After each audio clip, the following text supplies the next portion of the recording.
Hello, I'm Mary Ellen Domeier, a retired banker here in New Ulm, mother of 3, spouse of 1, and a person who has been involved in various community activities as a community volunteer, primarily right now as the executive director of the State Street Theater here in New Ulm. And I'm here today because I'm being sponsored as a part of League of Women Voters, a member there, and want to discuss with you a very important topic. And I have with me John Knicely. And John, if you'll tell us a little bit about yourself and what your position is here in the city. Sure. My name is John Knicely, and I'm a planner with the City of New Ulm.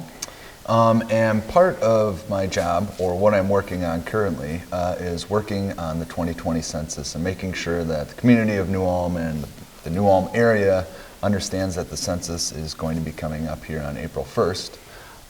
And I am working with other organizations to get that word out there. And that's very important. And talking about it being important, why is the census so important to the city of New Ulm, and for that matter, our state and our country? Sure. So whether we know it or not, census information is used all the time in making decisions about how we're going to build roads or where we're going to build roads to, Highway 14, for example. Yep. We use it for federal funding for our local school systems. We also use it for emergency preparedness and working with FEMA. So flooding this spring, the census might come in, the numbers from the census might come in to be an important part. Additionally, the census information and our population statistics determine how many representatives we have in Minnesota on the U.S. House of Representatives. And it also helps establish our legislative districts within the state. And in particular this year, it's important because Minnesota isn't necessarily growing as fast as some other states are down in the southeast. Yes. So we are at the risk of losing a congressional seat. I understand that, and that is so important. And you've touched on the governmental sectors where this is important, but I'm just thinking in a private business, back in my banking days, very often as we interfaced with examiners and regulators and so forth, we too accessed census data to assist in explaining situations and the demographics of New Ulm. So it's extremely helpful in many, many ways. Can't stress that enough. But maybe you could tell us a little bit of history. When did taking a census start, and who started it, and a little bit about that? Sure. So our very first census was completed in 1790. And the really fun fact about that is at that point in the country, in the U.S., there was only 3.9 million people. Now, when the last census was done in 2010, there was a little over 300 million people now in the United States. So you can see how those numbers have grown exponentially. And the census is taken every decade. So every 10 years, since 1790, the census has been taken. And it's written into our U.S. Constitution that the Census Bureau needs to take this decennial census every 10 years and count the population of the United States. And that makes sense. It's a good amount of time in between for things to settle down and then be recounted again. When it comes to taking the census, what's the participation been in our area? How do New Ulmites respond? Do you have a feel for that? Yeah, so New Ulm has been really good at responding, and a large majority of the population is responding to the census. In 2000, we had 87% of the population of New Ulm respond, and then in 2010, we had almost 90%. Wow. We're the third, New Ulm is the third highest responding city in the state. So we want to keep that number high. Right, let's do that. Yeah. Right. This year, things can be handled a little bit differently. Technology advances, and there's other ways to address taking the census, fulfilling the census. Do you want to touch on that a bit? Sure. So the way the census is going to get to you, or the way you're going to be asked to take the census, is much different than in the past. In the past, the Census Bureau would send you a paper copy of the census with this pre-stamped envelope, and you take it, send it back in. This year, they're trying to ask you to do it online first. So they're going to be sending you 2 postcards initially. The first one asking you to take it online. If you don't respond, they'll send you another one. And if you ultimately don't want to take it online, they will be sending you a third notice with the paper copy. Okay. Now that's not the only way you can take it. So you have the option of taking it online, You could be sent the paper copy. Right. Or you can actually call in and talk with the census worker over the phone and complete the census that way. Okay, all right. So technology enters in.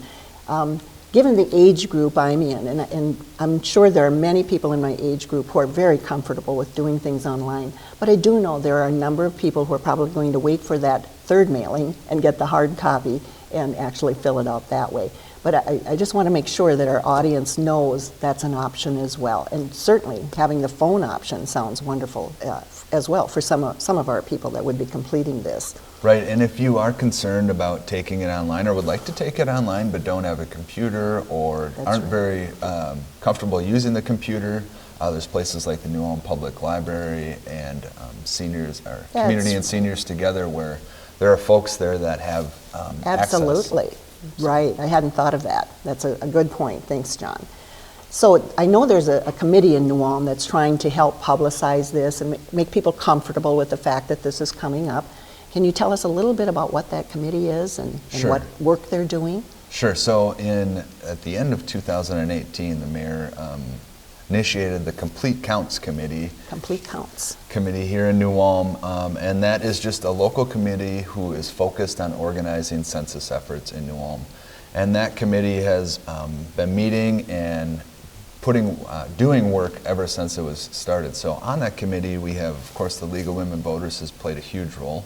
The New Ulm Chamber of Commerce, School District 88 has been active, Bridging Brown County, Brown County itself, and then Community and Seniors Together, CAST, has also participated as well. So. Excellent. You can see from those, we really have a good cross-section represented, and it should permeate pretty well into many, many audiences. That's wonderful. You know, when you talk about being able to take the census in 3 ways, and some people get a little off-put about having to fill out any paperwork, how many questions are actually in the census? Right, there's actually only 9 questions in the census. Really? Only 9? Only 9 questions, and they are very basic. Your name, your address, how many folks are living in your household. They will ask for your phone number, but the questions are real basic, and they figure it should take you less than 5 minutes to complete the census. Actually, I did go online and looked at it, and it is pretty simple. So that answers the question as far as what types of questions are in there.